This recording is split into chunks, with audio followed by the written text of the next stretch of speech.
Hi friends, இந்த வீடியோல வந்து நம்ம என்ன பார்க்க போறோம் அப்படின்னு கேட்டிங்கன்னா, கல்கி திரைப்படத்துக்கு வந்து இப்போ வந்து ஒரு சர்ச்சையான காட்சி இருக்கு அந்த திரைப்படத்தில.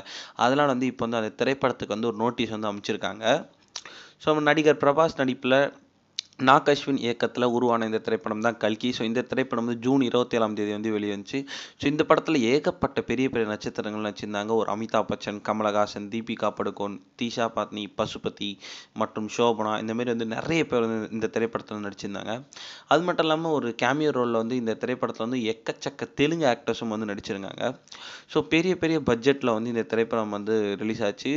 கொஞ்ச நாளுக்கு முன்னாடி தான் வந்து இந்த திரைப்படம் வந்து 1000 கோடிக்கு மேல வந்து வசூல் செஞ்சுச்சு. இந்நிலையில வந்து இந்த கல்கி திரைப்படத்துக்கு வந்து இப்போ வந்து எதிராக வந்து ஒரு நோட்டீஸ் வந்து அனுப்பிச்சிருக்காங்க. என்ன அப்படி கேட்டிங்கன்னா, கல்கி திரைப்படத்தில வந்து இந்து மத உணர்வ வந்து ரொம்பவே புண்படுத்துற மாரி காட்சிகள் இருக்கு அப்படின்ட்டும், அதுக்கப்புறமா வந்து மேலும் வந்து இந்த கல்கியோட அவதாரம் பற்றி அண்ட் புராணங்கள்ல சொல்லப்பட்டதுக்கு வந்து முரணா வந்து இந்த திரைப்படத்த எடுத்திருக்காங்க.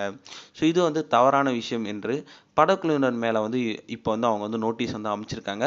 இதுக்கப்புறம் என்ன நடக்குது அப்படின்னு நம்ம வெயிட் பண்ணி தான் பார்க்கணும்.